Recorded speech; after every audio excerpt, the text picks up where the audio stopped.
Well. Good morning, everybody. I am back again. It is Wednesday. Just adjust the mic a little bit. Yeah, there we go. It is Wednesday here in the lovely Hill Country. I'm Robert Phoenix, your sleuth for the eternal truth, your detective for the inner directive. And I'll be broadcasting to you live for about the next hour and covering, of course, sundry and various topics today. And just going to hang out for a little bit, wait for people to show up, kick back, have a little bit of my power coffee right here.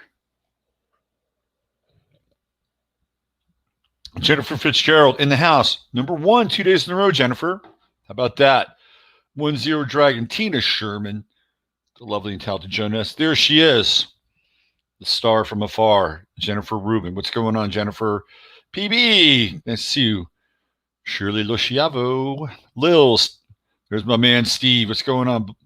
Justice Moody, good day, right back. Tamara Garth, Mary Gether. Faith's RV trip. That's Faith's remote viewing trip if you are not paying attention at home. No, I'm just kidding. Just giving Faith a little bit of a chain yank there. Danica Rose, what's going on? WC Ray, holla from Charlotte, North Carolina. There's my man Ryan. Good to see you. Fifth Wall Kestrel in the house. Up 77 Double B. Beth Berry, Frank Bry. Good morning, Francis. Let's see. Send protection for Maurice. What is going on with Maurice? What is happening with Maurice? Whoever is, are we talking Maury, our friend Maury, or a different Maurice? Details, por favor. There she is, Christy Tesmer. What's happening? Natasha Lloyd, who's all having coffee or tea with Robert. A toast to you caffeine junkies. Hi, Leanne. Dawn says Maury is without power. No. This is when having a generator comes in very handy. This is when having solar cells come in very handy. We have to prepare for the unexpected. And I guess there's a hurricane. Something is it Hurricane Laura? Is that what's happening? Is that what's brewing up there? Yeah, man. When you're in Florida, that's like earthquake country for California. Well, let's hope we get some SOSs from Mr. Demare. And he lost his porch. Oh my God, this is serious shit. He lost his porch. Wow. Okay, now we're on blast. Good morning. You have to admit the highlights from the NBA are pretty great last night. You mean the Clippers losing to the Denver Nuggets? Yes, absolutely. That's the best highlight I've seen in the NBA. It's better than almost better than Greg Popovich and the Spurs taking an early exit. You know what's really interesting about the NBA playoffs in the bubble? Hey, there's Jane in Austin. What's going on? Yeah, so hopefully Dawn will keep us posted about Maury. That's wow, that's kind of intense. He lost his porch. Whoa, that's heavy. That is heavy duty. Hi, Kira. Let's see. Frank became a grandfather. How about that? Ear canal is cleaned. Whoa, this is a big week for Frank. What's going on? That's awesome, man. Shannon Cross, nice to see you, Shannon. I hope you're weathering the storm, literally and figuratively, up there where you live. Let's see. Oh, Faith, a little TMI there, sister. Little TMI. I'm assuming you're referring to a additive that you add to your warm milk. Okay. Let's see. So yeah, we got our. Where's Jay Widener been? I don't know. He posted something on Facebook. He had an update on Facebook. I've not been in touch with Jay. Hey, VV, what's happening, VV? VVV, Vivalicious in the house. Yeah, we'll stay on top of the Maury situation, and And we'll see how that goes. But losing to Forge, man, that's serious stuff. It's very serious stuff. So yeah, well, we got a new father, DJ MC. We got a new grandfather. This is fantastic. Life is continuing to propagate here on this planet, regardless of the ever increasing restrictive conditions that we're facing. There's Renee Debisu, Leon Luis. What's going on, Leon? Debisu is my punk rock sister from the 1970s. Punk rock sister. There's Nicholas Grimm. Hi, Nicholas. I hope you got everything okay, and that it was specced out. PMSO double LC. What's going on? Good to see you. I was talking to Glenn Streeter the other night, and we were talking about the Clash, which is a very interesting sort of. The Clash are kind of like a psyop. The Clash are like the British version. Like the Clash and the Sex Pistols are sort of a British version. It's not really MI6 stuff, but if you look at who is behind the Clash and the Sex Pistols, it's quite interesting, right? So the mastermind of the Sex Pistols is really Malcolm McLaren, and Malcolm McLaren was as they say, a haberdasher in King's Row in London. There's a King's Row, King's Cross in London, where they had all the sort of shops, and he actually had a bondage shop, sex toys, leather, bondage, which became sort of the epicenter of the punk rock scene. And he was, I think, also connected with Vivienne Westwood, who was this kind of radical punk designer.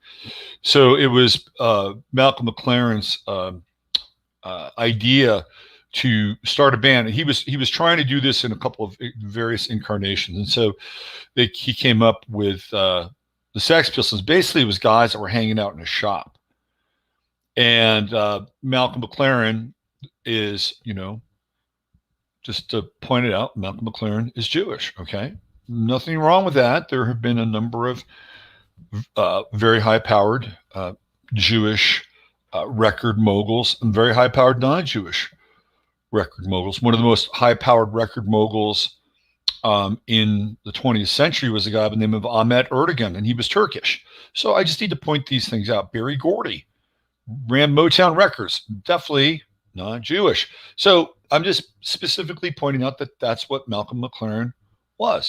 He was Jewish, right? And so he starts the Sex Pistols. He was also very influential. He was behind Adam Ant. He was behind Bow Wow Wow. So those are three bands that Malcolm McLaren. He also had his, this little thing with dance loops, and he had that Buffalo Gals sort of very early on sample, cut and paste, pastiche dance track, way ahead of its time. Malcolm McLaren, whatever you think about Malcolm McLaren, he was a genius. Okay, he was a genius. And the thing that was really interesting about the Sex Pistols is that they were so offensive to the sort of the British mindset or the British morality at that time.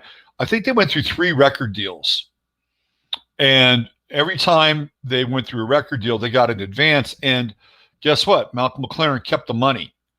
He kept the money. So they would get an advance, they would do something outrageous, and then there would be such a public outcry that the label would cut them loose. EMI was one of them. I believe Virgin was another. And I think eventually they signed with, if I'm not mistaken, was it Warner's? So they had 2 deals, 2 advance deals ahead of time. And he kept that money, essentially. And of course, the Sex Pistols sold a lot of records, and nobody in the band really got any money. And, to me, the Sex Pistols are the prototypical punk rock band, right? Johnny Rotten is an Aquarius. And of course, what are they known for? Anarchy in the UK, right? So you couldn't find a better astrological portal for the punk rock revolution to begin. DIY, do it yourself, but you had to be a part of a group, which was quite interesting on a number of levels. And Steve Jones, who's the guitarist of the Sex Pistols, very underrated, very underrated. And he did not know how to play his instrument before he hooked up with Malcolm McLaren and the Sex Pistols. And he was buddies with Paul Cook, the drummer. So interesting group, and in a lot of ways, kind of more of the sort of real deal. I think the Sex Pistols were the real deal. Johnny Lydon, of course, goes on to Public Image Limited, and I had contacts with some of the guys in PIL. Like I was pretty friendly for a while with Jaw Wobble and Martin Atkins, the drummer and the bass player for PIL, and particularly Martin Atkins. I actually spent time with Martin in Chicago. I helped Martin get a deal that pulled his butt out of the frying pan. So Martin, I don't know, whatever we did in the past life, we're good now. We're good now, brother. And I know he doesn't watch the show. Martin is actually a very interesting guy. He was one of these hardcore, speed alcohol casualties, and Martin turned his life around and got clean and got very serious about running a label. And the label that Martin winds up running ultimately is Wax Trax Records, moves into the industrial dance scene and has a whole kind of interesting slew of recordings. So anyway, the other side of that story is the Clash, who were again managed by Bernie Rhodes, who happens to be Jewish. So you have these two managers. And by the way, having a Jewish manager of a band is not an anomaly, okay? It is very, very common in the music business and the entertainment business. So I'm just pointing out the obvious. That's all. I'm just pointing out the obvious, okay? But Malcolm McLaren was not political at all. Malcolm McLaren was more along the lines of like an Andy Warhol. He was more of an Andy Warhol type. He was more about kind of art agitation, like art agitation. That's what Malcolm McLaren was into. Bernie Rhodes was political, and Bernie Rhodes was an avowed communist. And there's a great documentary on the Clash, and the bodyguard of the Clash is a very interesting character. And he said, when you went over to Bernie Rhodes' flat, there was no place to sit. The only thing that was there in his apartment were stacks and stacks and stacks of socialist magazine. And there were stacks. So if you wanted to sit down, you were going to sit down on one of his stacks of towers of this magazine, which he'd been collecting for years. That's it. That's all he had. So Bernie Rhodes would basically take out things like, the work of Marx or Mao's Little Red Book, and he would underline passages and give them to Joe Strummer and the band so that they can incorporate, a lot of his ideologies. And he was using the Clash to have this sort of global socialist revolution, meanwhile making a shit ton of money, which is in some ways very endemic of socialism and communism, right? The people that run the program, they're the ones that benefit the most.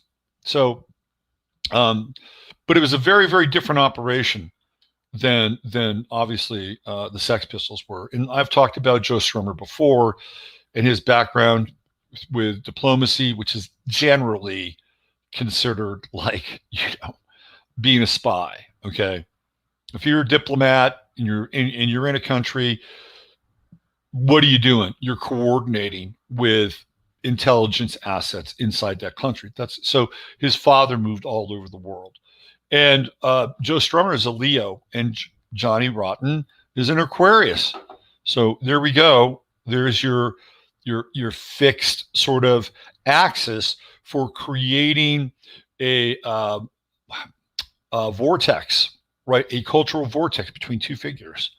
And there they were. Anyway, I was talking with Glenn the other night about the Clash, and I saw them in their second appearance in the U.S., and it was at the Berkeley community center, of course, Berkeley. And it was specific, right? Like Bernie Rhodes brought them to New York, and they had to do the New York thing because you've got to play for the press. But he was very specific about bringing the Clash to Berkeley because of Berkeley's communist and socialist roots. It was a statement. It was a statement. And so we were there and we saw the whole thing. And well, I went with my buddy. He was drunk and passed out. He missed a great show, by the way. Me, on the other hand, I saw the whole thing. It was phenomenal. Absolutely phenomenal. And then the Clash become, ironically, this kind of, really bloated sort of corporate entity where they've got merch and everything, and they're playing stadium shows, and it's everything that Bernie Rhodes theoretically doesn't agree with or stand for. It's absolutely fascinating to watch that thing metastasize. And then the people inside the Clash wind up having their own challenges. Like Mick Jones basically said, screw it, I'm out of here.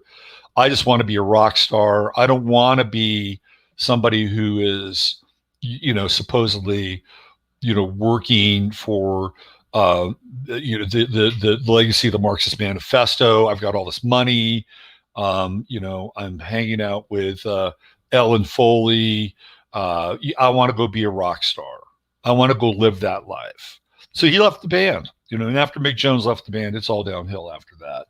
And there's a story where Mick Jones was vacationing, I think, somewhere in the Caribbean, and Joe Strummer got on a plane, and apparently Strummer was wasted and tracked Mick Jones down and begged him to come back to the band, and he wouldn't do it. And Mick Jones is, I believe, a Cancer, and Joe Strummer was a Leo. And I think that it's a good match in some ways, but once a Cancer kind of makes up their mind, it's hard for them to go back, right? Anyway, I don't know how we got off. It's Debisu with the punk rock tangent. Okay, a lot to talk about. Was he a descendant of Cecil Rhodes? I don't know. It's a really good question. And the train robber, Ronnie Biggs, punk hero for the Clash. Yes. We're all lost. I think some of the best Clash songs are the Mick Jones songs, I have to say. Joe Strummer couldn't sing for shit. But that's okay. The thing about Strummer was that this tells you all you need to know about Joe Strummer. He was living in one of these squats with a bunch of people, and they were from all over the world, and they were very interested in, and I'm going to talk a little bit about that today, by the way, sort of the ability to kind of live autonomously, create your own space. And there's interesting developments around that. He was living in a squat in London with a bunch of people, and it was a very kind of international community. There were people from sort of all over the world, many of whom probably were there illegally. And they formed a band called the 101ers. And if you listen to the 101ers music, it has a lot of sort of world music influence and roots, things that Joe Strummer was very interested in. Joe Strummer was a big Woody Guthrie person. He loved Woody Guthrie. He sort of loved, Marxist American folk music. He liked the rockabilly thing. But because he was raised in all these different countries, he had a taste for things like cumbia and various forms of music from South America. And so you would listen to their music, and that was very much kind of the vibe. And they were very popular. And but it was definitely a different vibe. It was more of a sort of collective, sort of post-hippie vibe, sort of collective, constructive, communal, anarchic vibe. And so he's spotted by Bernie Rhodes. And Bernie Rhodes brings Mick Jones and Paul Simonon by. They bring them both by to go visit Joe Strummer. And of course, Mick and Paul are totally punked out. They do not look anything like the scene that Strummer's a part of. And Bernie Rhodes could spot talent. And Bernie Rhodes knew that Joe Strummer had charisma because he's a Leo. And he says, hey, you want to be in the band? You want to join this band? We're going to be doing this, this punk rock thing. And he took one look at Mick and Paul, and he said, that's the future right there. That's the future. I want to be a part of the future. So he jumped ship. And once he left that squat in the 101ers, he would not even acknowledge any of these people in the streets. Not even acknowledge them. Like they would walk, they would see him, and he was completely different, right? He bought the attire, he bought the fashion package, and he wouldn't even recognize him. That's how much of a clean break that Joe Strummer made. And he was raised on that. He was raised on essentially, having to choose one thing or another, and being a Leo, fixed sign, made that choice very, very simple. And it's quite interesting that after Mick Jones leaves, they bring all these other people into the band. And in order to kind of get back to their sort of, red roots, they go on this busking tour of England. And I think Strummer blew out his voice or something. It's very odd stuff. In the end, really, it becomes Bernie Rhodes' band. I mean, ultimately, that's what Bernie Rhodes wanted to do. He wanted to be Joe Strummer. He wanted to be a rock star. He just didn't want to be the sort of the color regime, the color revolution mastermind behind the scenes. So there you go. All right. Let's do a little invocation here. Jasper has decided to join the stream today. Hey, Jasper, you want to say hi to everybody? You want to say hi? There he is. There's the man. He's back. He's back in the case. All right, here we go. Dear blessed and holy Father, Mother God, within the great central sun, which is the universal light, the light of Yeshua Sananda, Emmanuel, we ask that only the highest and best truth, wisdom, and information come through this channel at this time, and we humbly accept and embrace the gifts of compassion, empathy, fortitude, commitment, humor, flexibility, patience, endurance, strength, intelligence, higher mind, laughter. I said humor, we'll bring in laughter, compassion, I'll bring it in again, and above all, love. We ask that any karmic residue be cleansed, purified, clarified, and removed from this stream at this time. There we go. We're in. So, of course, I have to be able to do the disclaimer. And let me bring the disclaimer up for everybody to see. Here we go. The disclaimer is very, very important.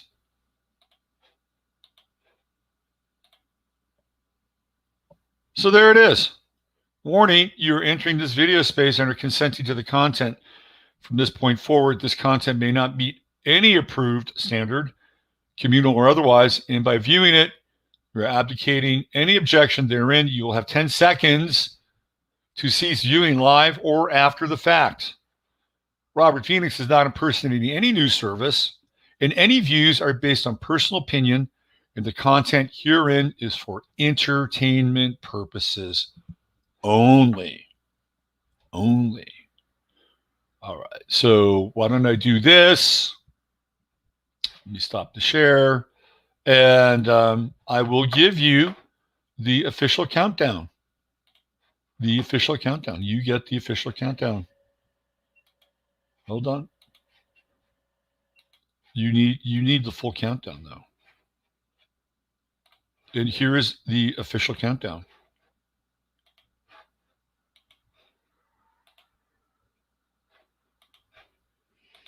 Here we go.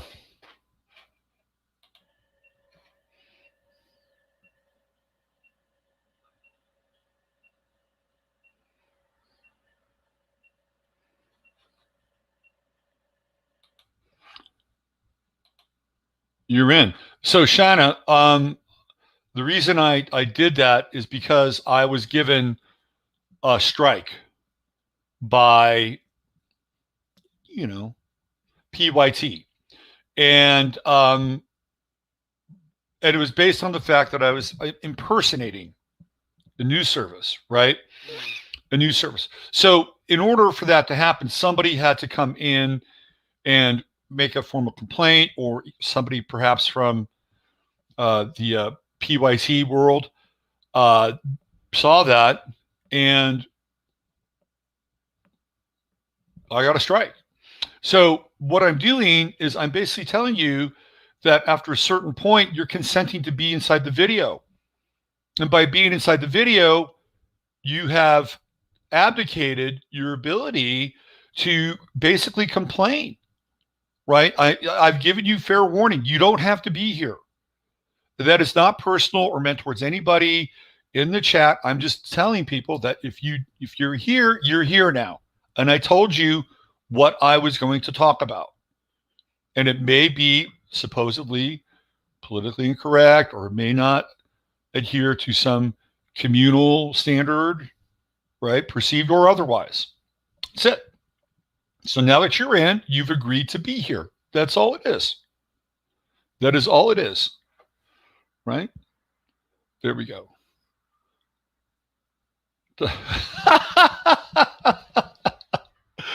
I got to put this up, man. This is great. Oh my God, Justice, you're killing me. You're killing me. Because Scorpio. Oh my God. Oh my God. That is so funny. That is so funny. So Justice is saying Scorpio rising takes a trip to Uranus on a daily basis. That is so damn funny. Oh my God, Justice, you're hilarious. That is so funny. Oh God, that is. I'm gonna leave that up just for a little bit. Just for a little bit. That's worth at least 4 or 5 minutes. Martin Atkins has always been one of my favorite drummers. Martin can drum his ass off.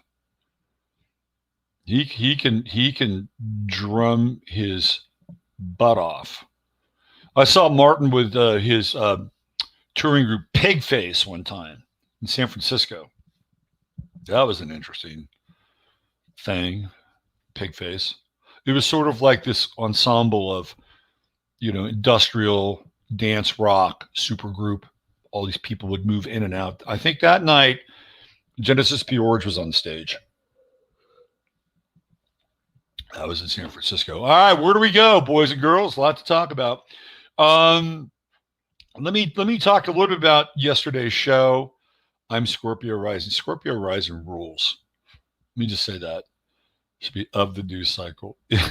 I like the into though, man. I like the into. That is so good. I don't know how to get rid of these comments. I'm just going to go that, and I'm going to just put my name up there. Okay. Thank you, Justice, for your keen insight. Okay. I wanted to, let's Tucker hit it out of the park. Natasha, you're all over. I'm going to talk a little bit about Tucker, and I'm going to bring in, this is really important now. I'm going to show you how this game works. Okay. The color revolutions are a real thing. We've seen it. We've seen it happen. They're running another color revolution right now in Belarus with Lukashenko. Right, that's happening. That's going on. They're trying to kick him out.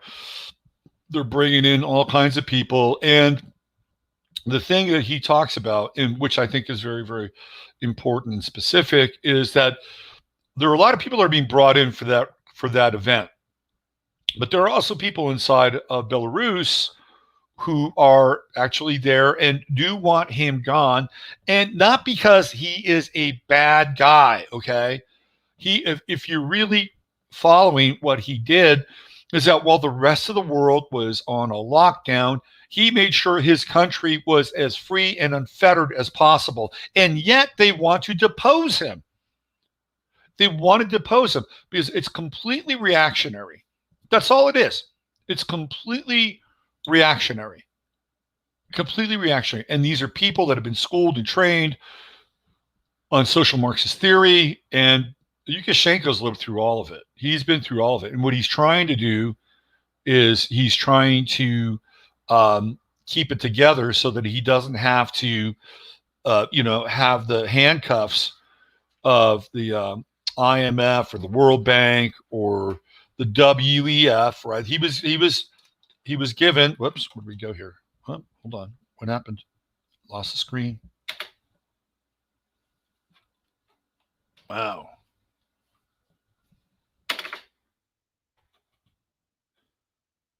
All right. There we go.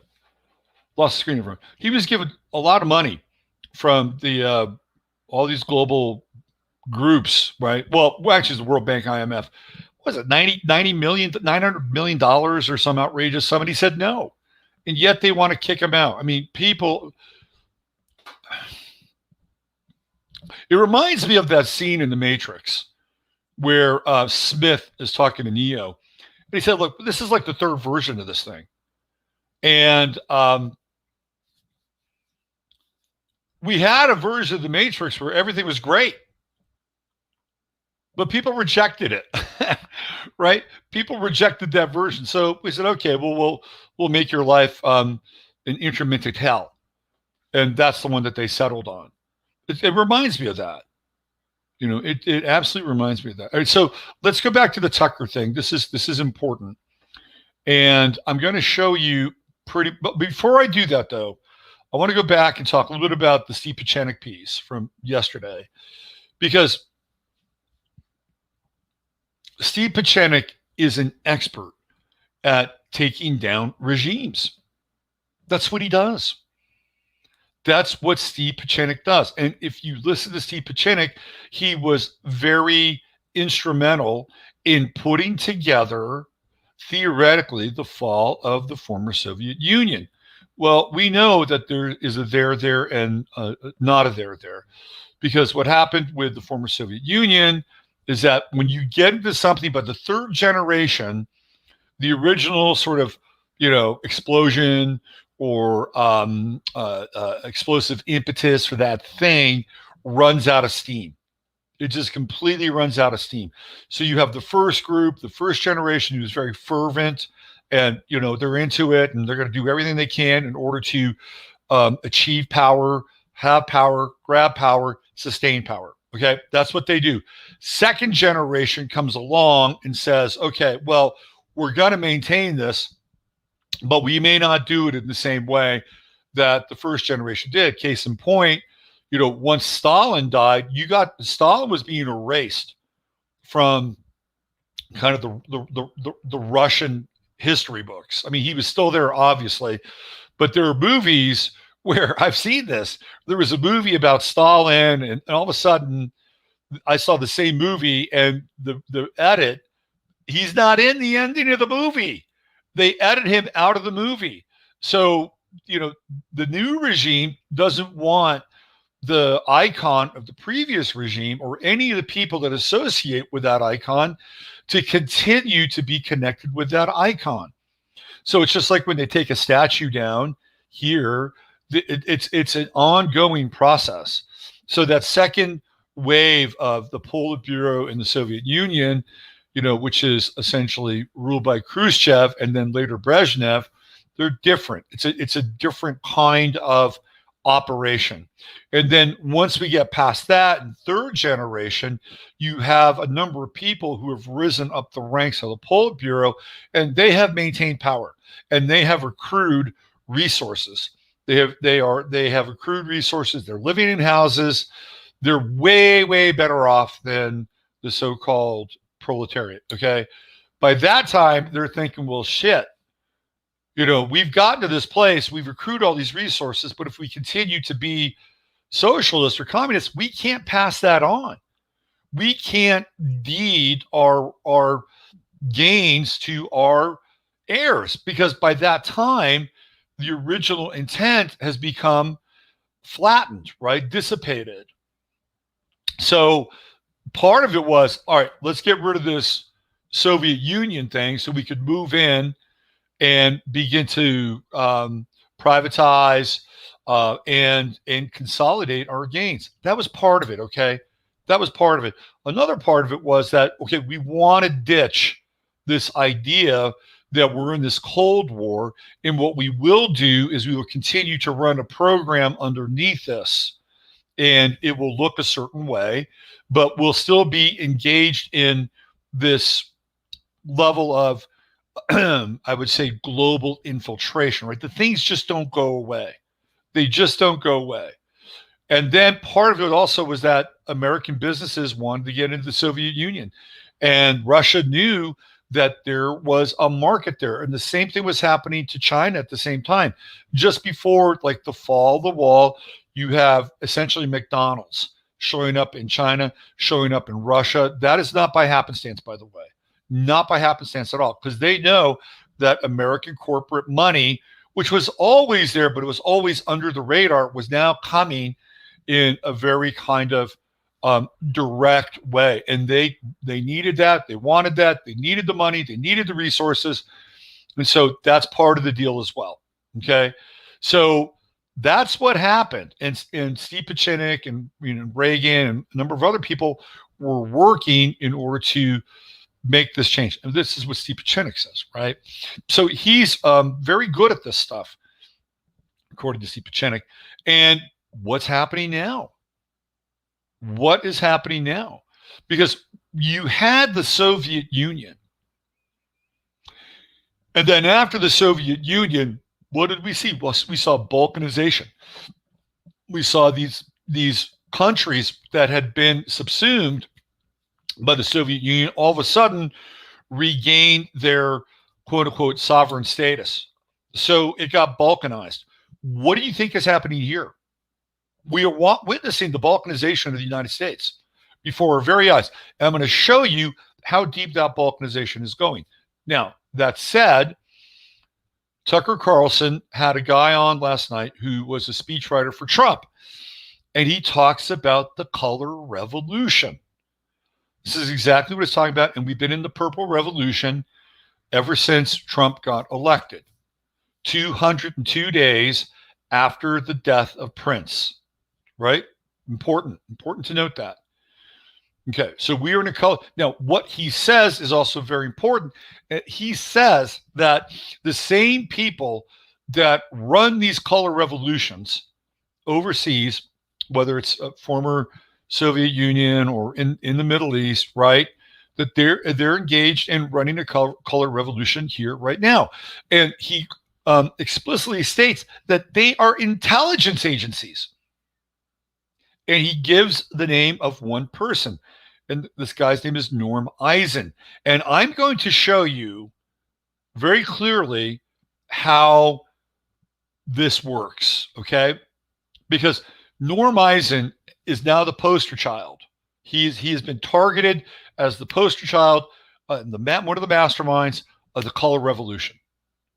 He worked for Obama, and this is what he specializes in, okay? But I'm going to show you also a slightly different side of Norm Eisen. You'll see how this game works. All right, so the first thing I want to do is I want to play the interview with Tucker Carlson. And it's going to be about 4 minutes and 30 seconds. I'm going to play the whole thing. And Tucker got a haircut, apparently. So let's go to Tucker Carlson. And give me 1 second here.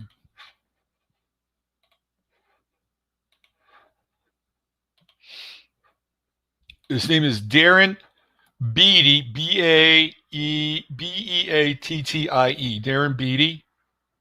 So let's do this, and we got the audio. Here we go.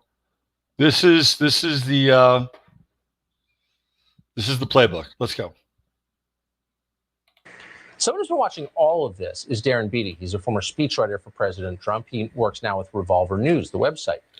He says this is part of a familiar plan. In a recent piece, Revolver argued that Democratic operatives, including some who testified during the impeachment proceedings, are adopting the same tactics that U.S. intel agencies use to start so-called color revolutions in places like Ukraine. Darren Beattie joins us tonight to explain. Darren, thanks so much for coming on. So, for our viewers who are not familiar with the color revolutions in Eastern Europe, state as clearly as you can what you think is going on right now in this election. What's the end game for Democrats? Yes, thank you for having me. Many have described the actions taken against Trump as a coup. And this is certainly correct, but it's a little bit general and vague. What's unfolding before our eyes is a very specific type of coup called the color revolution. It's a regime change model favored by many in our national security apparatus, particularly against Eastern European countries, to overthrow, target regimes that they don't like. One model, which is not the color revolution model, is purely sending a bunch of troops into a country and removing by military force a leader you don't like. That's like the Iraq model. Right. The color revolution model is a little bit more delicate and subtle. It has several characteristics, but the chief characteristics of it is a combination of an engineered contested elections scenario combined with massive mobilized protests, which they call, as a term of art, peaceful protests and acts of civil disobedience. If that sounds familiar, it gets even better. It's not only the same strategies and tactics used against Trump that's used against Eastern European dictators that our national security apparatus doesn't like. It's literally the same people. Did you hear that? National security apparatus, right? National security. By the way, what the hell is going on here? I'm not sure this is part of the backdrop. Well, what the hell is going on here? Okay, I'm just making a notice. Perhaps it is an esoteric and occult tool of telluric consciousness. It's just a notice. Just a notice. That's all there is. Who are color revolution professionals who have a long history of using these same tactics against foreign leaders they don't like to use against democratically elected President Donald Trump. It's the same people using the very same playbook. Now, I'd like to talk about one of the key figures in this operation, a nexus point not only between color revolutions overseas and the color revolution against Trump, but a nexus point between lawfare and mass mobilization and so-called peaceful protests. This is a man by the name of Norm Eisen. Norm Eisen is a key legal hatchet man, Democrat operative, former Obama ethics czar, believe it or not. And he is also a key architect of nearly every effort to censor, sue, impeach, and overthrow the president. He is the author of, in fact, a color revolution playbook, literally called the playbook. And one of the items he calls for in his playbook to overthrow regimes overseas he doesn't like is engineering election fraud scenarios, using election fraud to engineer mass protests to question the legitimacy of the target leader. Norm Eisen has a long and checkered history going all the way back to his days at Crew, which is a lawfare arm. He's been behind over 180 lawsuits against Trump. He authored 10 articles of impeachment before the president's phone call was even made. He was special counsel to the Democrats for the impeachment process. He was literally involved in every aspect of this color revolution against Trump. His latest act, and perhaps his greatest act coming up, is to use lawfare in order to overturn the 2020 election, using various legal theories, principally his theory about... Norm Eisen. Remember the name. I'm sorry, Darren, we're out of time. I appreciate that. We'll be right back. Okay, so I want to show you something interesting about Norm Eisen. I went to his Twitter feed. Well, let me throw it up here.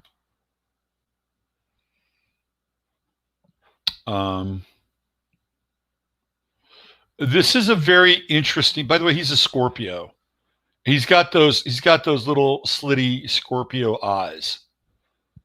You can tell, you can almost always tell a Scorpio sun because their eyes are very narrow. They're very, very narrow, which is different than Scorpio rising. All right, so let's see. I'm going to show now this. Now you have to pay attention here. You have to pay attention. You have to try to wrap your head around what he's doing and what he's saying and why he's saying it. Okay, and we're going to break it down.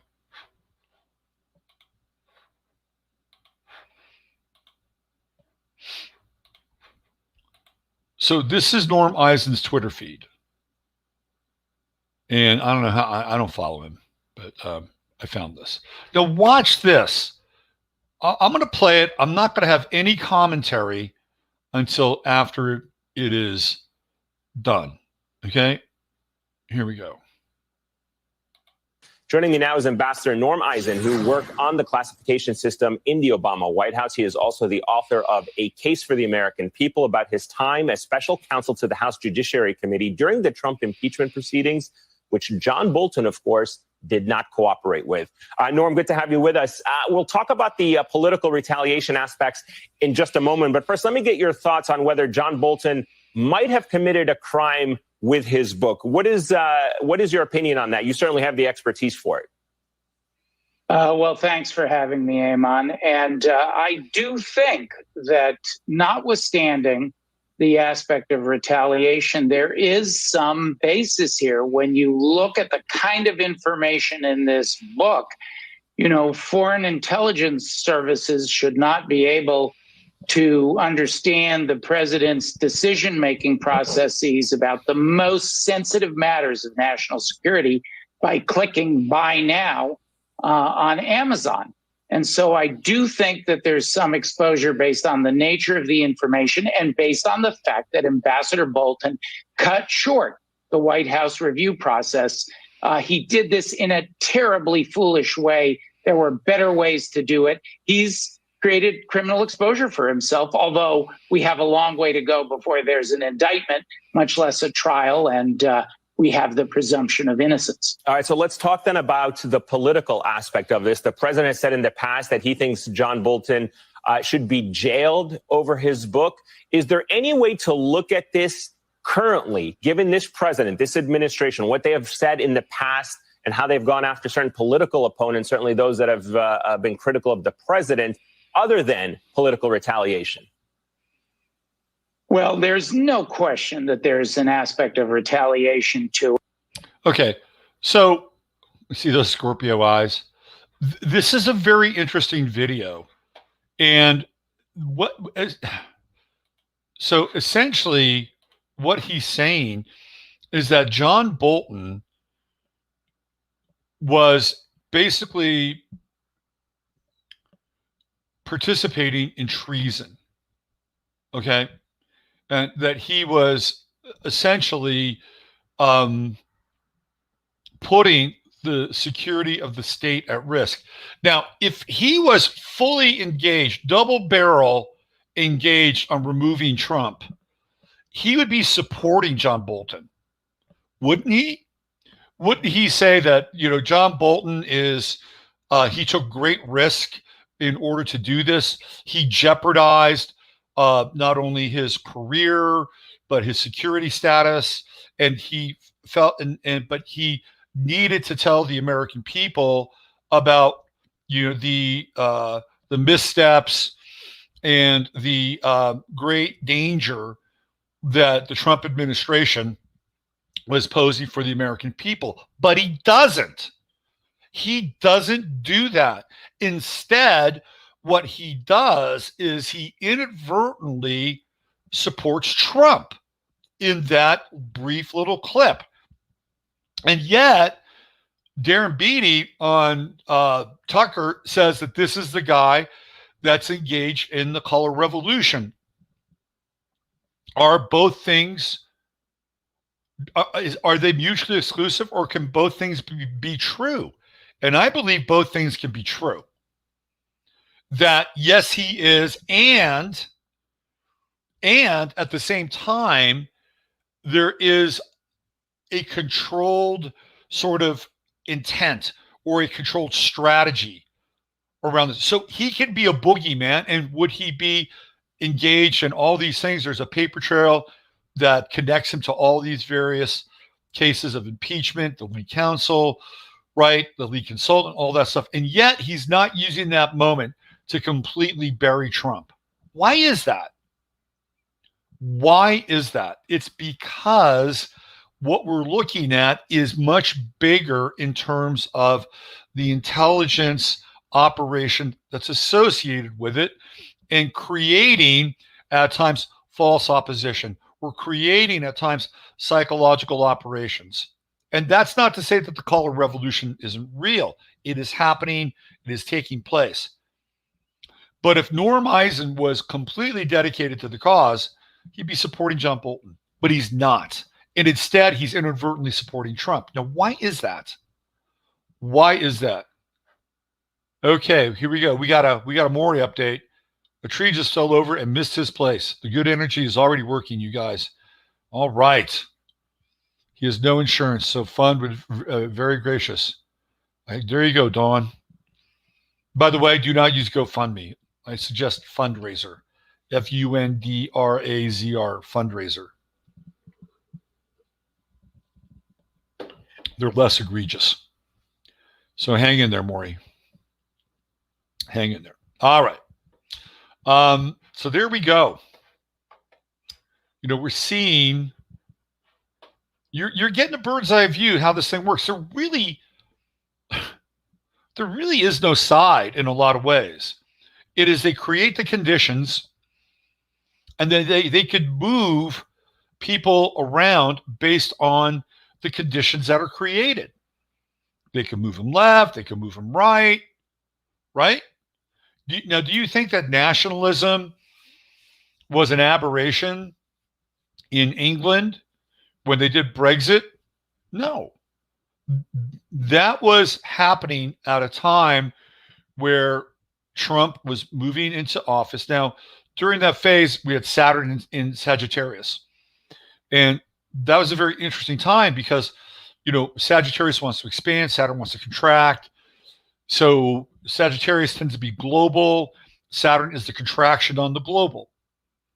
So it makes astrological sense that during that period that there would be a contraction on the global and more of a focus on the national. And so we have nationalism springing up in Great Britain vis-a-vis Brexit, right? And that happened, and that was going on. You know, at the same time, was it going on as a result of the astrological energies which were in play? I believe that's true. And at the same time, they set up both sides of the game. They set up both sides of the game. And we talked about this yesterday with the emergence of the alt-right right around the same time. That is not by accident. The alt-right was promoted.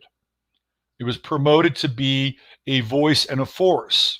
And at the same time, we see Antifa come right up at the same time, right? They both rise simultaneously, okay? So we saw Brexit happen. We saw Trump, and it was sort of like Nigel Farage, Trump, and you know, people got the sense, oh, we're hooking from the global game. Then once they've got people engaged in this idea of nationalism and Brexit, what does that do? It splits England apart. You have a bunch of young people who feel like, oh my God, we're going to go back to the Thatcher days, and it's going to be fascistic. You know, it's going to be horrible. You know, we won't be able to have 27 genders, you know, that sort of thing. So what does it do? It splits the country, but it passes. And then you have this Theresa May. Where is she now, by the way? What happens to these people, right? They come out and they do an incredible amount of damage, and then they just fade into obscurity. You know, where is she now? So what's going on in England? These are really important things to talk about here. Brutal stuff is happening in England right now. You know, it wasn't that long ago that Brexit was really front and center, right? front and center. And what happens to Brexit? Well, you have the coronavirus. Well, let's just slam the brakes on that. And you got Boris Johnson, who, I have the coronavirus. Whatever. Boris Johnson, who is clearly controlled opposition. So I'm going to show this to you guys. This is what's going on now. This is a long ways from Brexit. A long ways from Brexit. UK faces 10 p.m. curfew and pubs shut within 2 weeks. Brits could face tougher coronavirus lockdown measures within 2 weeks if the new rule of 6 doesn't work, scientists have warned. So the scientists have become the gods. Their position is non-negotiable. It is not a democratic process. But Boris Johnson has insisted schools will be the last to shut down if another form of national lockdown is brought in. Because schools are so great and important at this point in time. Lockdown is the only thing that we know works, to be frank. A leading scientific advisor told ITV, yeah, your guy Niall Ferguson, who is supposed to be a world expert, a global expert, has sent essentially the world into a downward economic spiral, is one of your bros, and he's been completely disgraced. Well, he's been discredited, but not disgraced. I wouldn't say that. That would be better. Just discredited. I think if we want to keep schools open, we probably have to give serious consideration to a wide range of other measures to stop a major second wave. They're telling you what's going on. We have to think about doing that right now, which we're starting to do. A member of SAGE, whatever that is, and my big worry now is that we might be too late again to avert a major second wave. Now, I'm going to tell you why they want these schools open. And I'm going to show you why they want the schools open. If we wait for deaths to go up again before taking decisive action, we'll be in trouble again. Right. Ministers are reportedly planning further action in case the rule of 6 doesn't work. It is thought a 10 p.m. curfew and pubs closing early could be part of the future measures to be enforced.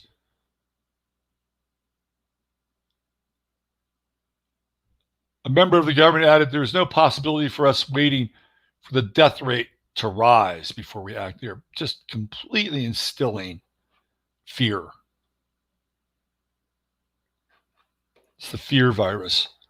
Blah, blah, blah, blah, blah, blah, blah, blah, blah. The UK reported an increase in coronavirus cases yesterday. Again, we already know that there have been numerous false positives.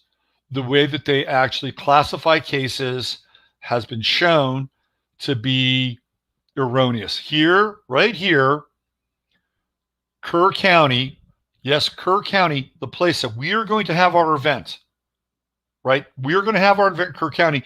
They have reached out to the Lord and Master of the state of Texas to lift the rule. They have no cases.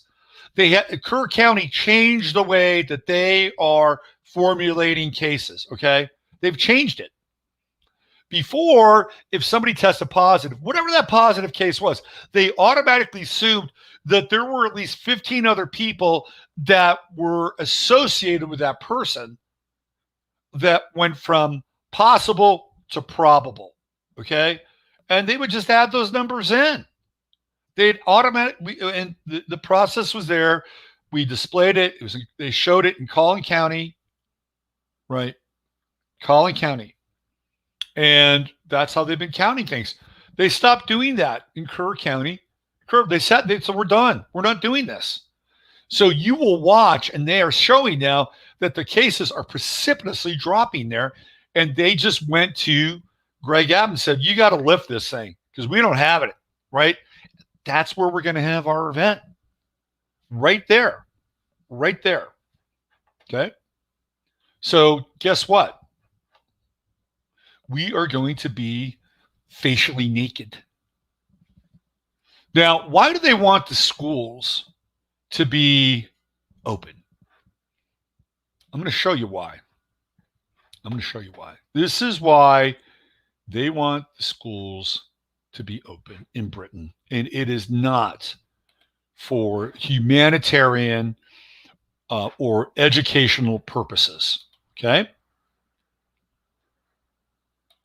It is because they are vaccinating kids in the schools without their parents' consent. And watch how upset this mother is. Here we go. This is a warning to all fucking parents out there. My child has just come home from school without my authority and has been given fucking injections on her fucking arm.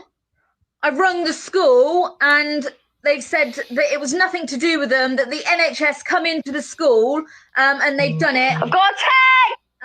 And not even had my authority. I've not signed nothing. I'm absolutely fucking livid. Please fucking check your children and make sure that they're not being fucking jabbed without your authority. Now, if my child gets fucking ill, what am I supposed to do? Fuck knows what she's had put in her. But school, it's fucking pissed me off. I'm so fucking angry and upset. And now I'm worried that my fucking child's going to get fucking ill. Please. So there you go. Now you wonder why they want to keep the schools open for as long as possible. There you go. There's your answer. Poke your kid while you're not there. Legal via birth certificate. Yeah, you're probably right. Absolutely. I've heard nothing about this. Well, I just showed you something. Let's go back to it so I can find it. That was September 15th. So that came out, what, today? Today. So maybe because you didn't hear anything about it, it might actually be true. So I'm going to subscribe to this man, Lee Garrett, and I'm going to follow up on this. She seems visibly upset. Let's play it again. You won't hear about this stuff. I mean, that's not to say that it could be a fake. Okay, I think those are good instincts to question things. I really do. I'm not saying that you're wrong. I think your instincts to question things are right. But generally speaking, you're not going to hear that on a mainstream media outlet because they really probably don't want to get it out. Let it out. Let's just try and play one more time. You guys be the judge. You can see if she's faking, and read her body language, read her energy, and you can chime in and chat. This is a warning to all fucking parents out there. My child has just come home from school without my authority and has been given fucking injections on her fucking arm. I've rung the school and they've said that it was nothing to do with them, that the NHS come into the school and they've done it. I've got a tag! And not even had my authority. I've not signed nothing. I'm absolutely fucking livid. Please fucking check your children and make sure that they're not being fucking jabbed without your authority. Now, if my child gets fucking ill, what am I supposed to do? Fuck knows what she's had put in her. But school, it's fucking pissed me off. I'm so fucking angry and upset. And now I'm worried that my fucking child's going to get fucking ill. Please. All right. You got the message. There it is. You chime in, see if it's, if it's real or fake or, seemed pretty upset to me. Would they do that? Probably. They'll probably do it. Right? Because that's their goal. They want to get people vaccinated at whatever cost or price, or at least get a flu shot or whatever the things are. Okay. So what's happening now is, again, we're talking about balkanization and how things are splitting and fragmenting. And I'm going to show you something that I think is quite interesting. And in a lot of ways, I actually support this. You may say, well, Robert, you're crazy. But you have to follow me on this one. All right. I'm going to show you a very interesting development here that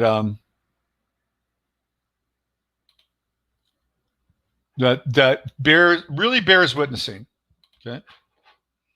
So check this out. This is what's happening in Georgia.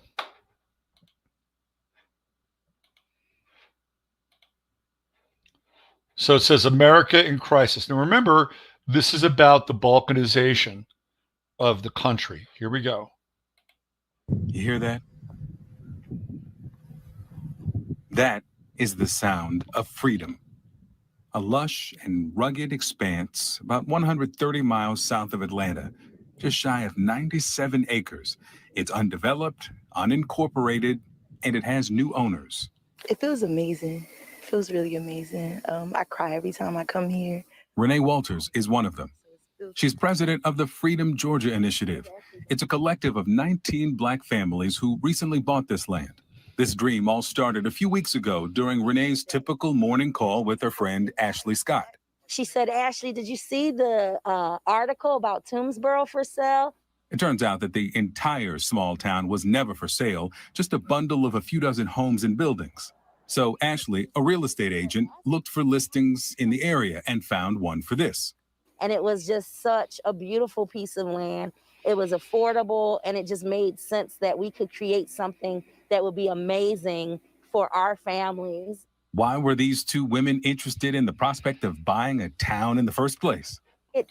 Let's go back to that. This is a very interesting shot, right? Here we go. Hold on. Why were these? Okay, so here we have, again, black and white, right? Black and white. Polarity, yes. Gemini, yes. And Gemini is fractalization, and it is smaller. It is smaller. So very interesting symbol. Is it intentional?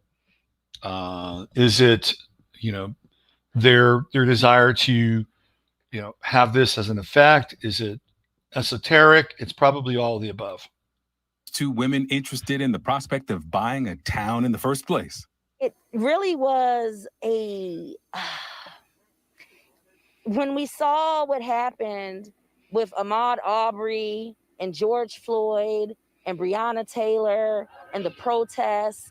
We both have Black husbands, we both have Black sons, and I was starting to get overwhelmed and have a sense of anxiety when my husband would leave the house to go to work. So watching our people protesting in the streets, while it is important, and I want people to stay out in the streets, bringing attention to the injustices of Black people, we needed to create a space and a place where we could be a village again, a tribe again.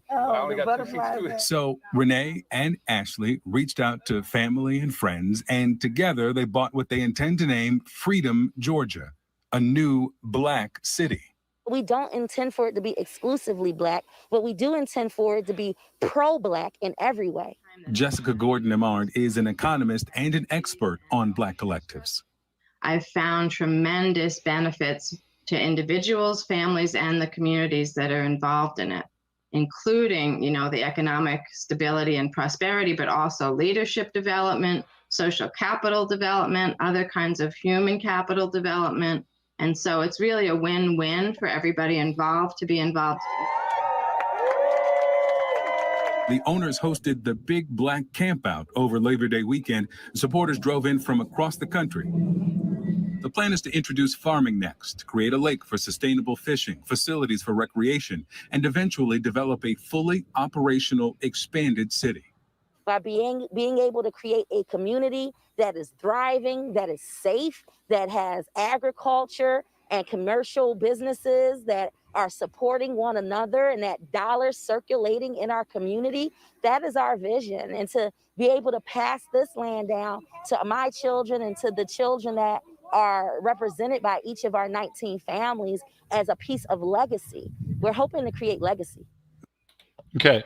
So I think that's interesting. I don't know who these women are. I don't know where they're, because I just stumbled across this, but I'm actually in support of this. I'm actually in support of this. Why am I in support of it? Well, number one, it's proactive, right? Instead of going out and burning a place down, they're saying, look, let's create something. Let's create a community, and let's create a community that's based on our values, our strengths, and let's try to, work on, eliminating our weaknesses. I don't know where they got the money. I don't know if there's anybody behind them supporting them. I'm not going to make any kinds of insinuations, but I'm actually in favor of this. I'm in favor of it. And if they want to create a community that is based on their values and what they think will support their community, I am all for it. I'm all for it. Again, it's proactive, right? It's proactive. They are doing something.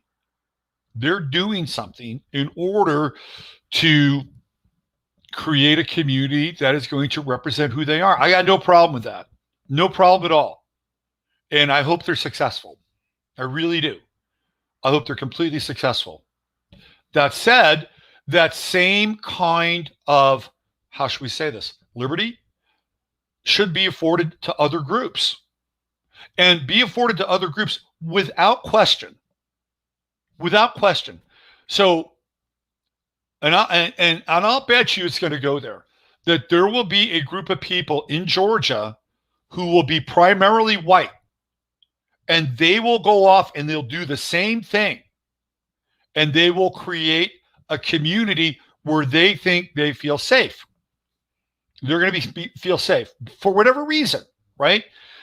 That said, the state of Georgia now will have a legal conundrum on their hands, which they should, right? Because if you're going to support one group and one community to create something that is based on their values, which I fully and wholly support 100%, 100%, then that should be allowed and afforded to any other group without question. Without question, right? And it's like, good. You guys do it. You're creating a solution to the so-called problem. You're being proactive. Good. And it should be afforded to any other group that wants to do that, whether it's in the state of Georgia or any other part of the United States. Okay? So I wish them all the best. And I hope they're very successful. I hope they create an environment that supports who and what they are and what they believe in, because it would be a success story. And again, I really feel like the Black community really needs success stories, right? And success stories where things are created and grown and nurtured, right? I'm all for it. 100%. 100%. Okay. Not only are they mask wearing, let's want to trade with hyperinflating. They're mask wearers, whatever. Again, I'm not. I was about to say something that I would probably get in trouble for, because I am anti-mask, right? I'm anti-mask, and I guarantee you, once they start their community, those masks will come off.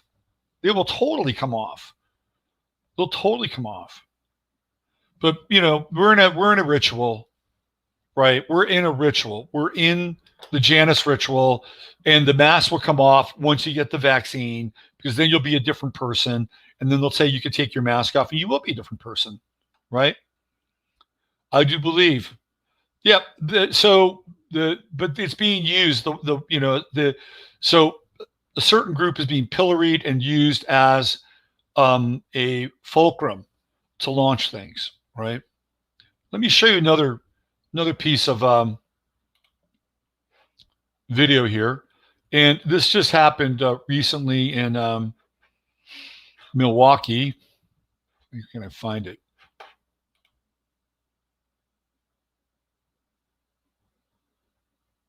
Oh, no, this is the Trader Joe shit. What do I want to play here? Give me 1 second. So I got to go back to my source. So there was a guy in Wisconsin, Milwaukee. Let me show this to you here.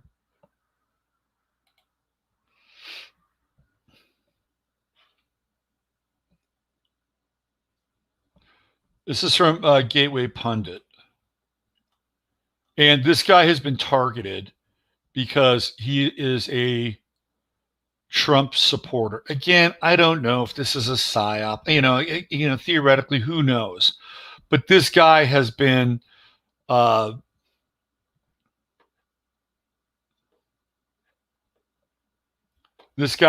pretty vocal in his support of Trump. But he's been targeted, and they are doxing this guy on a nightly basis. Okay, so this is breaking. Milwaukee Trump supporter arrested for brandishing a gun at a BLM mob that was surrounding his home. So what he did, he was inside of his house, and apparently he flashed a firearm, right?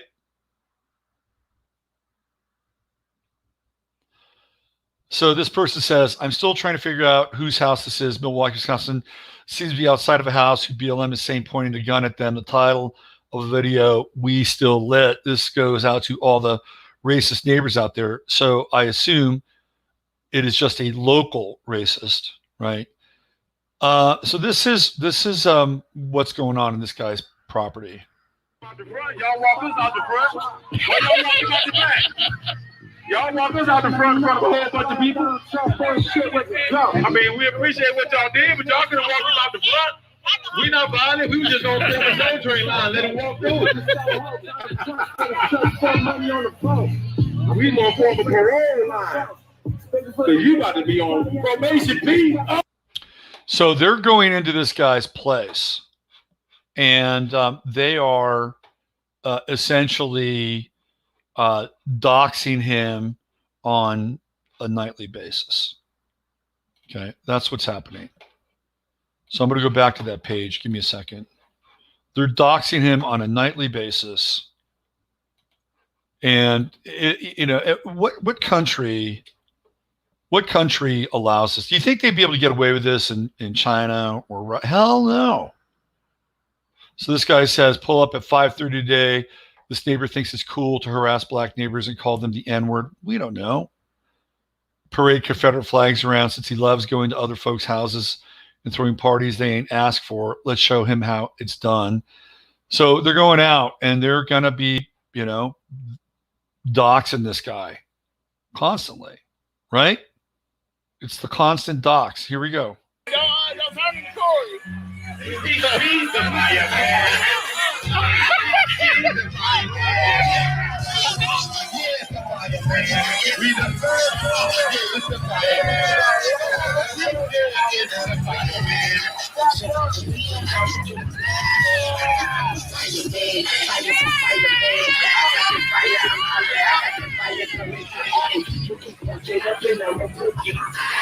You just fuck it up and I'm up with you.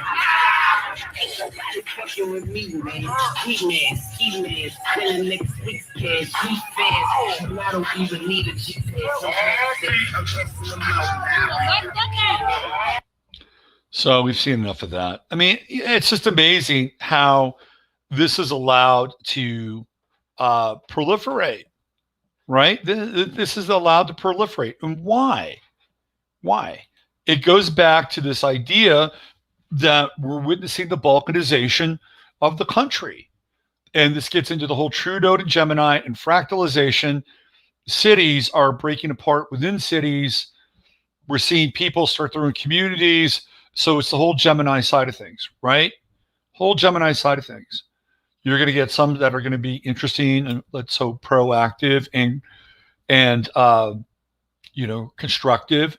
And then you're going to get the other side, which is going to be proactive and destructive, which is what we're seeing happen right before our very eyes. But nobody's there. Nobody's going to help that guy out. He's on his own. He's on an island. I don't know what he did to theoretically incite the mob. I don't know. I don't know if he did anything egregious. But, look, you have a right. You have a right to be able to speak your mind theoretically or speak your truth theoretically. Now, there is apparently there's a price to pay, and the price to pay is the outrage of the mob. And they will come to you, and they will let you know that it will not be tolerated. But there's, no support for the guy. I don't know what his situation is.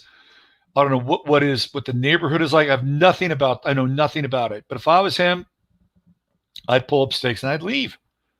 I mean, why would you want to live in a situation? Maybe he can't leave. I don't know what his story is, but that's not a place where I'd want to hang out. I wouldn't want to hang out there. And I don't know how long he was arrested because he showed through the window that he had a firearm. He was arrested. So what does that mean? It means that the message is you try to protect yourself, that won't be tolerated. It will not be tolerated if you try to protect yourself. What if it wasn't even really a weapon? What if it was like a BB gun? There are some high-powered pellet guns that look awfully like real firearms. What if it was that? Right? Or what if it was just a fake? What if it was just a mold of something, a hard plastic rubber mold? It wasn't even a gun. It wasn't even a working firearm. Then what? Right? Well, then you're now into the intent, right? The intent. But there's nobody there. There's nobody there to break that thing up. Nobody. The cops are going to show up. They're not going to show up. And the cops are going to show up because of what? They've been told to stand down for any number of reasons, right? Either they're on the inside or they're being told to stand down because there are people on the inside there that are potentially contracted out to do this stuff, and they don't want them to get injured or hurt or taken out or arrested or put into the system. They also don't want to have an early termination, right? They don't want to go out there and say, okay, well, I'm going to go out here, I'm going to stop this thing and protect this guy and have their skulls crushed by the crowd. But again, all this stuff could be circumvented simply by deputizing state National Guard. Trump could do that with every single state across the country. He could easily do that. And guess what? They'd have to listen to him, and they'd have to show up, and they'd have to go to a place like that, and they'd have to disperse the crowd. That's what would happen. But it's not happening. And again, you have to ask yourself, why? Is it the optics? Is it the optics? Oh, we don't want to do that because he'll be shown as being a fascist, right? Playing right into their hands. Meanwhile, untold damage is being done to people's lives, people's businesses. And again, is that the strategy for re-election? And if it is a highly cynical one. Highly cynical. Is that the Steve Pieczenik? We're going to show, and we're going to let them ferment. We're going to let the Democrats ferment into a boiling pot of shit. Is that really what it's about? Is this the Steve Pieczenik kind of strategy? Right, by showing the implosion, in the meantime, making other people's lives hell. Steve Pieczenik doesn't care. He doesn't care. He's got no water in his chart. The guy's got no empathy. All right. And I'm not saying he's necessarily behind that, but he is a strategist. He's a big-time strategist. And he works hand in glove with Henry Kissinger, and Henry Kissinger is working right now. He's at work. Okay? All right. What else do I have for you today? What else do I have? I had something funny. Something interesting. Oh, okay. So October would not be October without a surprise. It would not be October without a surprise. So we started with Tucker Carlson. And why don't we end with Tucker Carlson?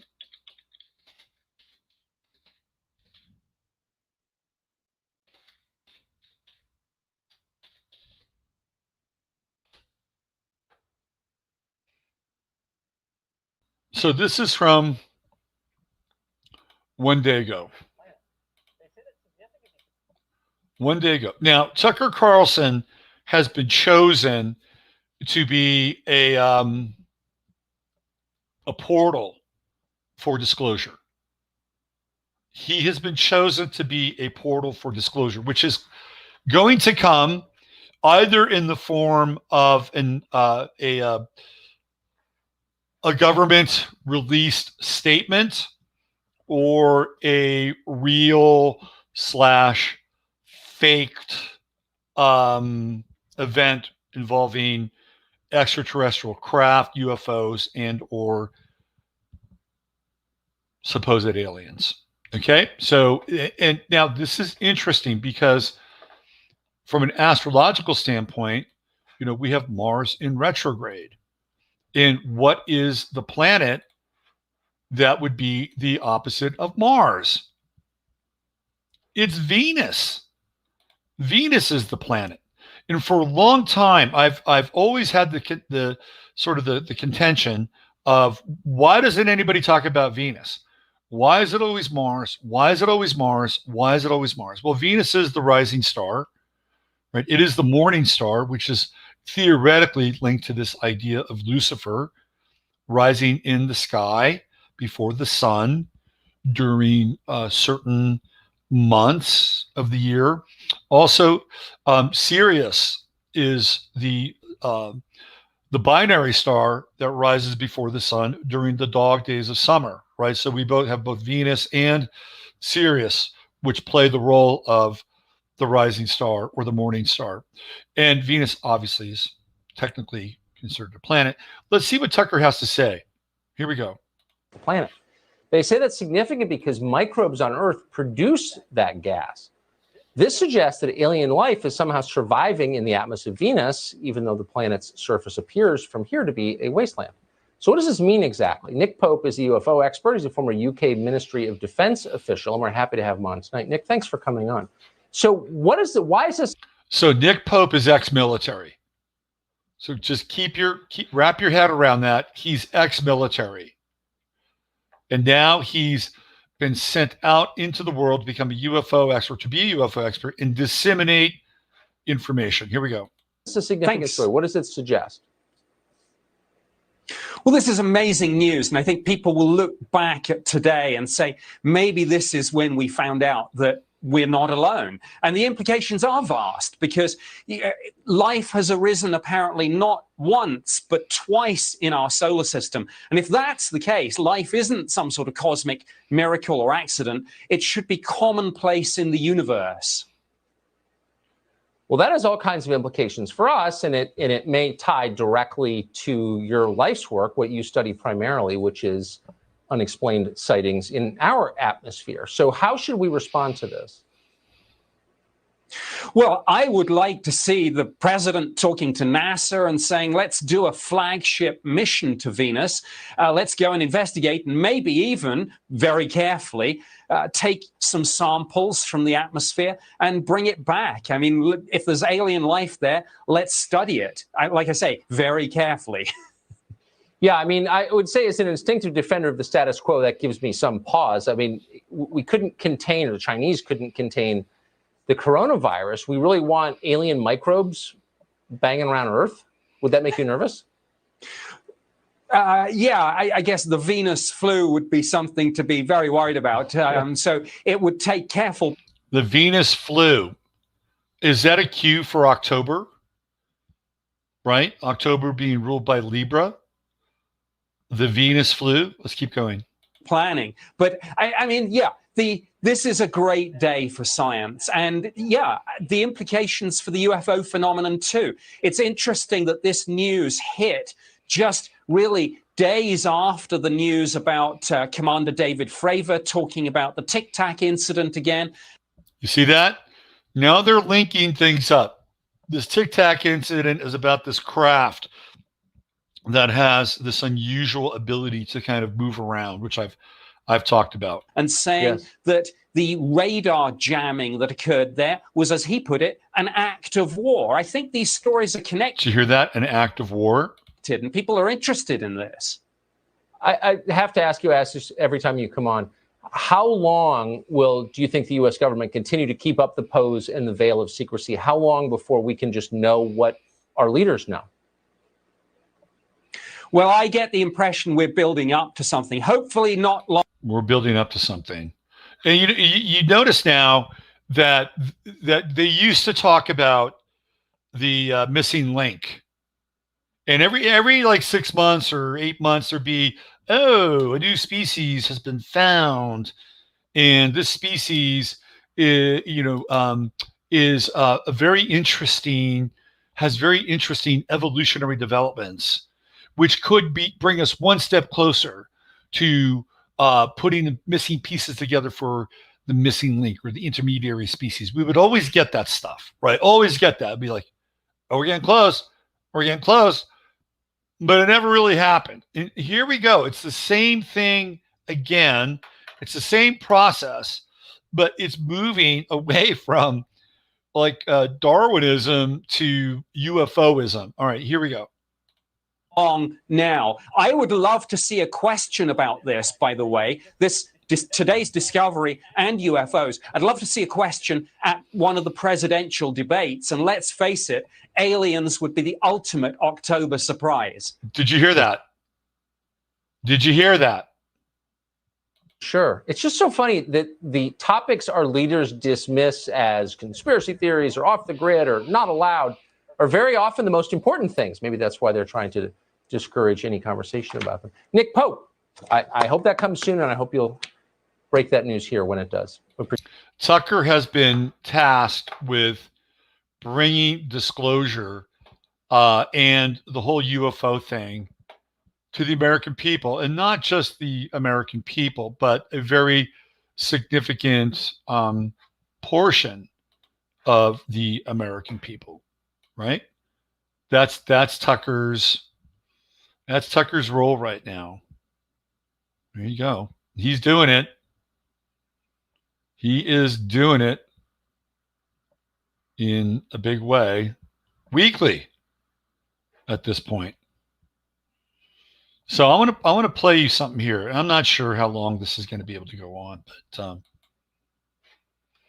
I'm going to play you something very interesting. It's from Easy Rider, and I'm going to slow down the audio here so that hopefully we can get this thing played. So watch this a little bit. This is one of my favorite moments of Easy Rider. Okay, so I'm slowing down. It's going to take a little while longer, but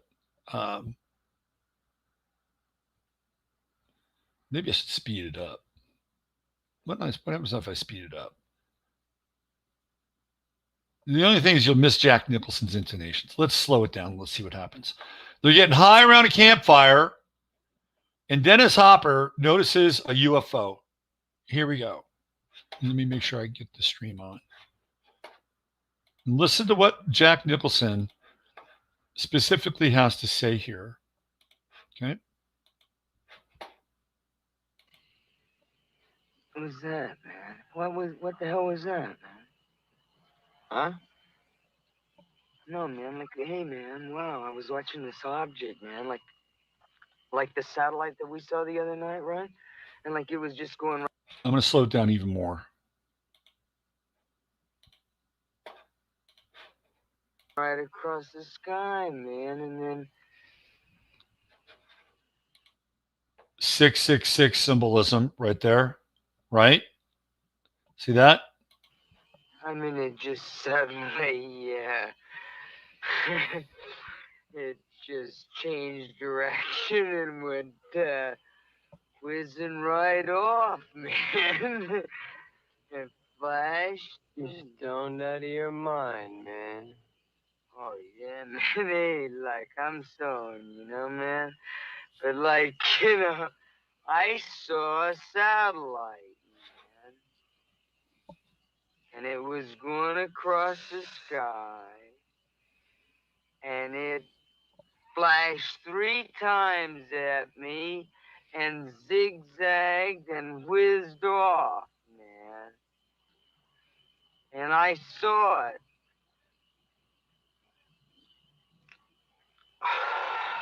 That was a UFO beaming back at you. Me and Eric Eisen was down in Mexico 2 weeks ago. We seen 40 of them flying in formation. They've got bases all over the world now, you know. They've been coming here ever since 1946, when the scientists first started bouncing radar beams off of the moon. And they have been living and working among us in vast quantities ever since. The government knows all about them. What are you talking, man? Well, you just seen one of them, didn't you? Hey, man, I saw something, man, but I didn't see it working here. You know what I mean?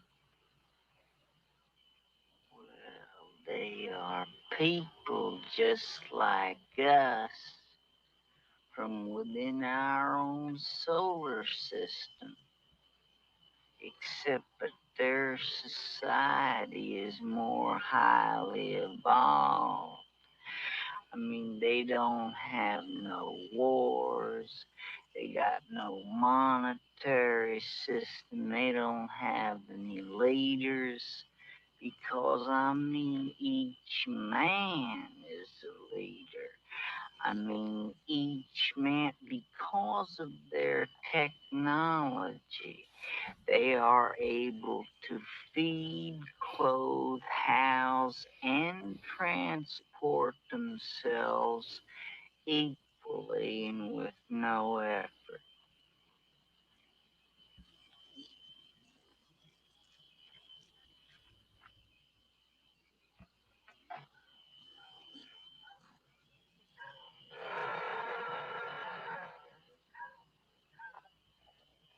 Wow.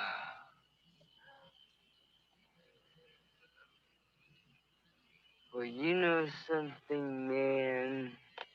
I think, you wanna know what I think? I think this is a crackpot idea. That's what I think. How about that? How about a little of that? Think it's a crackpot idea. I mean, if they're so smart, why don't they just reveal themselves to us, huh? And get it over with. Why don't they reveal themselves to us is because if they did, it would cause a general panic. Now, I mean, we still have leaders upon whom we rely for the release of this information.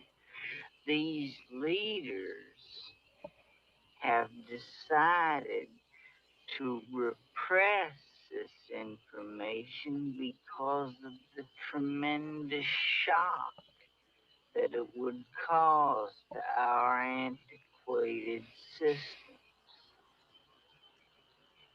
Now, the result of this has been that the Venusians have contacted people at all walks of life. All walks of life. Yes.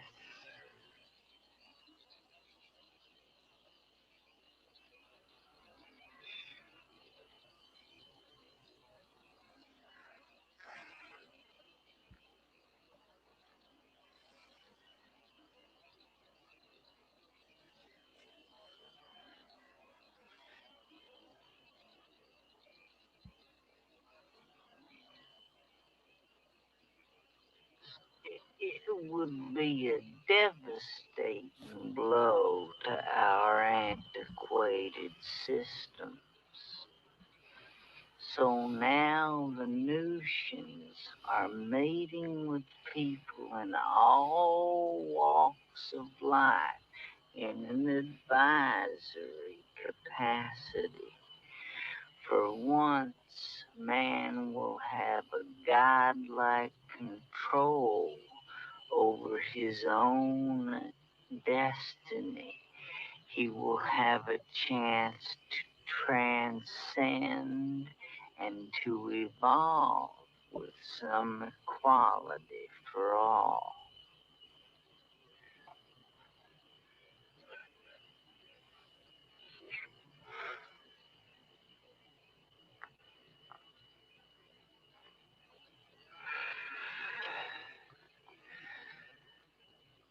How's your joint, George?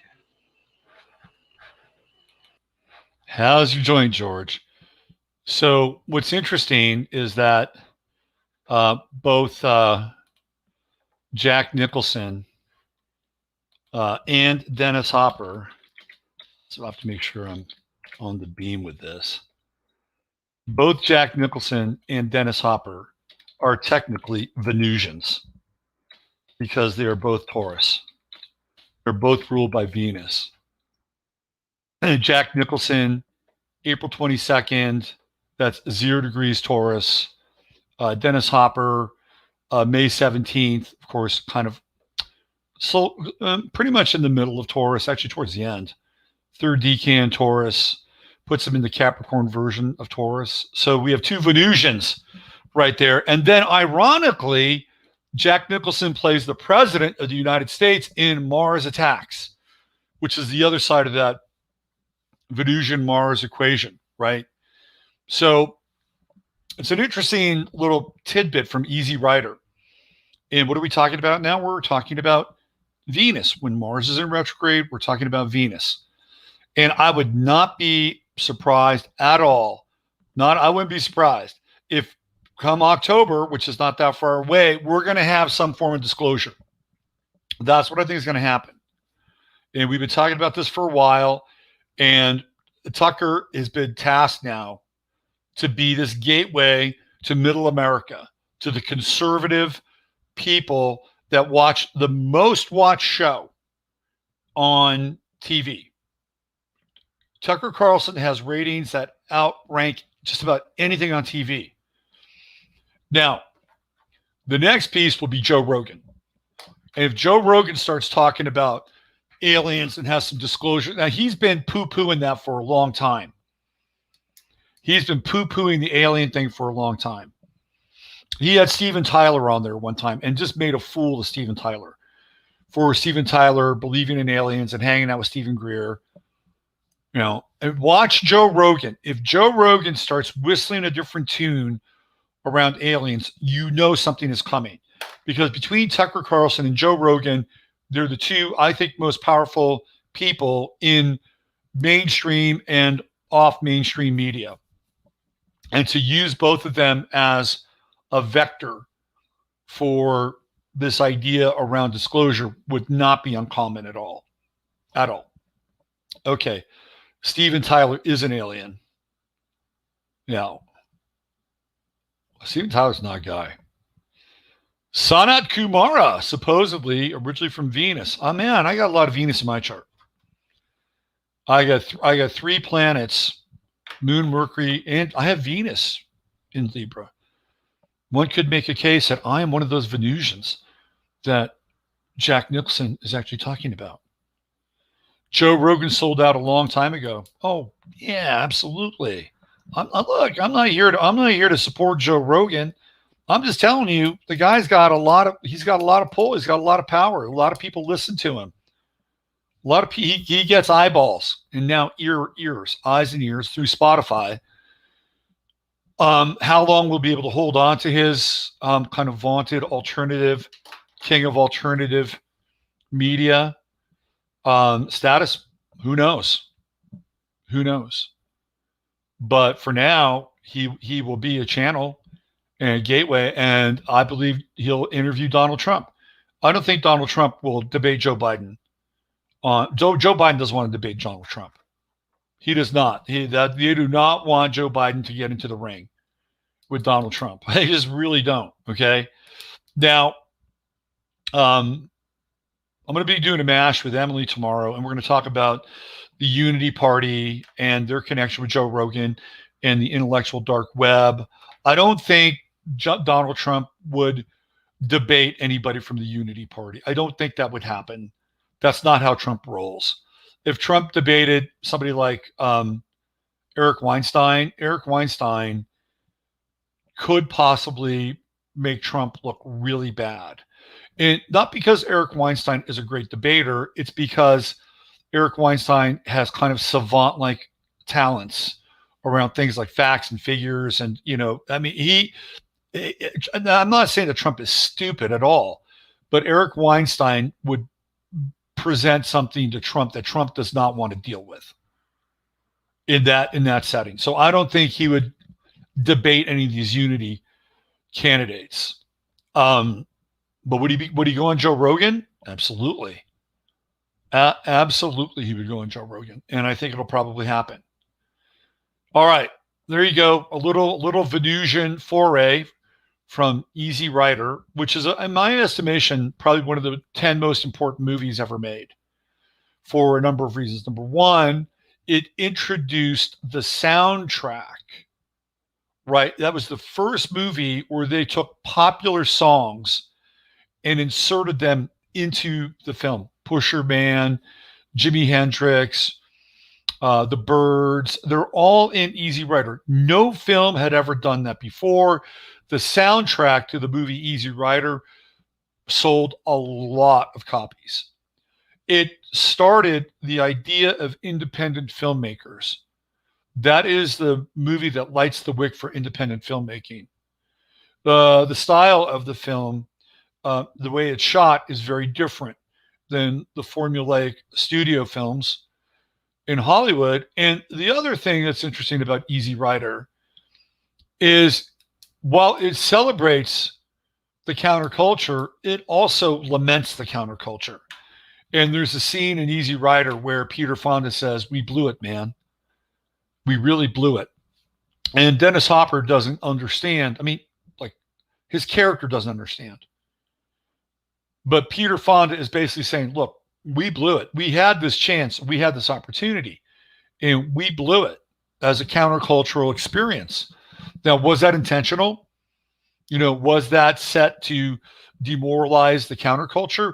Was that part of bringing down the curtain of the MK Ultra, Laurel Canyon experience? Because at the end of Easy Rider, I'm going to tell you what happens. The film has been out forever. Spoiler alert, both Dennis Hopper and Peter Fonda get killed, right? They are killed by quote unquote rednecks. So that's it. It's like, here's your icons. They died, in heaping piles of burning flesh on the asphalt of America. And they never make it to their destination. They do not live out the fulfillment of their alternative American dream. It ends. Okay. That's the ultimate message of Easy Rider at the end. It's over, right? It's over. These people, Captain America, that's who Peter Fonda plays. Captain America. It's all about freedom. And it's over. And there's a very interesting soliloquy by Jack Nicholson about freedom in that film as well, which I'm not going to play. I want to thank you for joining me today. And looks like we got a little PayPal thing for Maury. Right? There we go. Joe Rogan would be a win for Trump all day long. Absolutely. Absolutely. Again, I would, Dawn, if you're going to run that, I would really suggest fundraiser over PayPal. I'm just saying, you can, however you get the money to Maury is fine.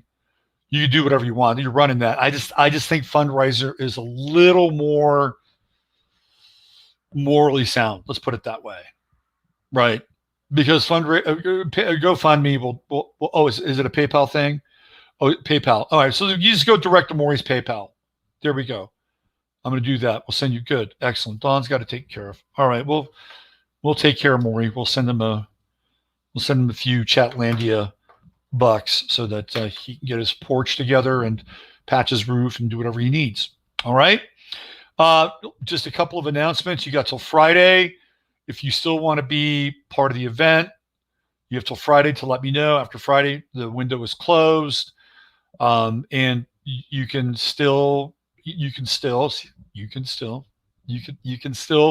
get a room in the area and be a part of the event. And if you aren't aware, it's gonna be so music rich. We're gonna have Masaki, aka Akaida, and he will be spinning.